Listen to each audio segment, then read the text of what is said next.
Welcome to the Boomer Briefing Podcast, where we help you solve a critical business issue in 20 minutes or less. On today's episode, we have Jon Hubbard, shareholder and consultant at Boomer. On today's episode, Jon is going to be talking about 6 tools to generate leads for your niche services, including various types of content that can generate interest beyond just writing articles. Take it away, Jon.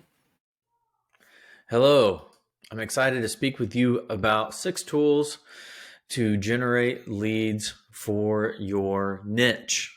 All right. So a lot of firms bring me in, whether it's in person for, a multi-day workshop or whether it's virtual, and say, Jon, we really want you to help us, drive more leads, generate more interest in a certain niche or in certain service lines. And there are several things we cover as we go through that process. But what I want to speak with you about today on this episode is around 6 tools to generate leads. Okay. A lot of firms struggle with putting out content. Okay. Especially content on a regular basis, on a consistent basis. And when they do put out that content, most of the time, it is articles. Okay. It's, 600, 800 words. It's often written by a practitioner in your firm, right? A technical expert around a new tax update or, maybe around a certain tax strategy, things of that sort. And that can be really great content to have. I know when firms actually get that content created, they're excited to get it out there. Okay. But what I want to spend this episode doing is sharing with you 6 other ways in which you can create content that honestly might be a bit easier to create than an article, but could generate a lot more interest in your services. So this is all about creating content that your prospects and clients actually want to use. They actually want to download it. Right? It seems a bit irresistible to them. So when they see it on your website or they see it in your social media, they're thinking, oh, I need that. And I'm going to exchange my email address for that. That's the type of content we're going to be talking about here. All right. So number 1, and all these are just kind of ideas, no certain order. You can certainly choose one that you believe stands out to you or would be best for your strategy. All right, but these are 6 lead generators. First one is what we call the value list. Okay, value list. What are the key things someone needs to know about a certain topic? For the sake of ease here, I'm going to use the example of strategic planning. If your firm offered a strategic planning service, I'm just going to use that service as an example as we go through these 6 different tools. So let's go back to the value list, right? The value list.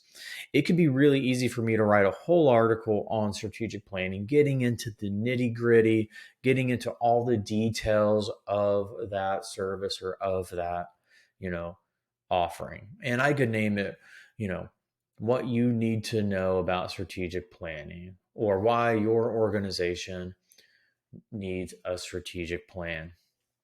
But it doesn't quite make it irresistible. What it does is this value list approach. Here are 8 common mistakes business owners make and why they need a strategic plan. Or here are 10 tips to having a successful strategic planning workshop. Or here are 5 key strategies that come out of a successful strategic planning engagement. Really, this could be a 1-page list, okay? A 1-page value list. But how can I distill down maybe an article you have already written? How can I distill it down into more of a value list? What are the 3, 4, 5, 6, all the way, maybe to 10 key things someone needs to know?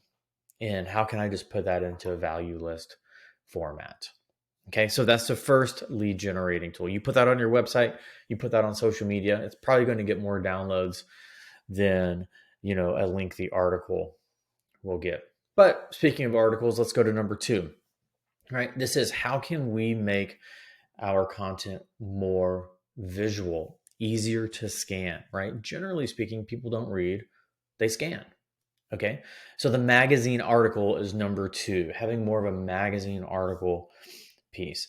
How can we plug in more call outs, images, infographics, charts, things of that sort? If you had half the content in an article, but you doubled the amount of visuals to make it more visually appealing, we see more downloads, more interest in that type of content. Again, people want to be able to scan that article and get key nuggets of value out of it. They don't want to have to read every line in order to digest it, because again, they're trying to solve problems in their business or within their organization. They're not trying to become an expert in a certain topic. So that is the magazine article, taking a current article and really plugging in more infographics, call outs, images, charts, things of that sort. How can we represent this information in a more visually appealing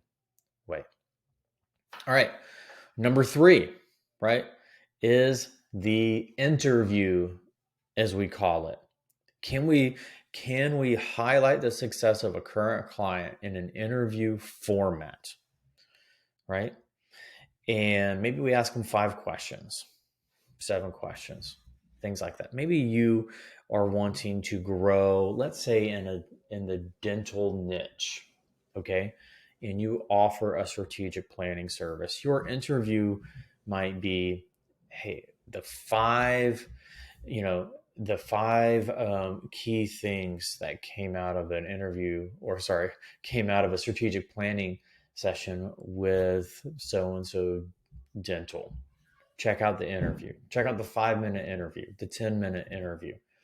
And we're just going to ask questions, right? This can be done in a written form. This can be done, on a recording like this as well.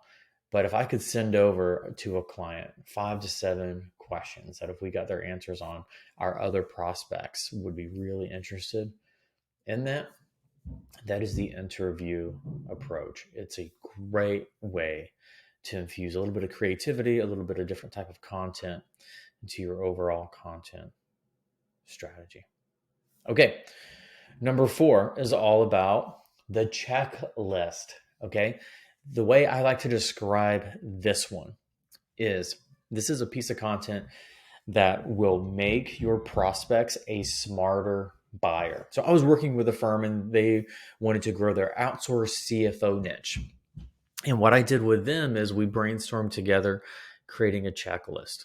Here are the 8 things you need from an outsourced CFO. It became the checklist. It became the tool in which that prospect downloaded and used not only to have a conversation with the firm that created it, but also use that same checklist as they went to their competitors to have conversations. Now, obviously, that checklist is going to position your firm well, but think about creating an authoritative piece of content that someone will download that makes them a smarter buyer. Okay.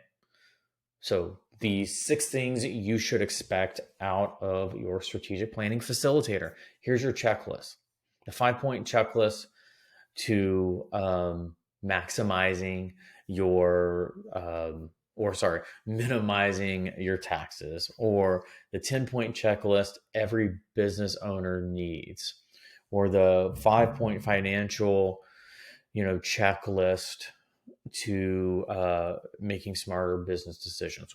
Whatever that is, I'm just making them up as we kind of go along here, but it's designed to be a checklist that someone uses as they are evaluating their business or evaluating you potentially.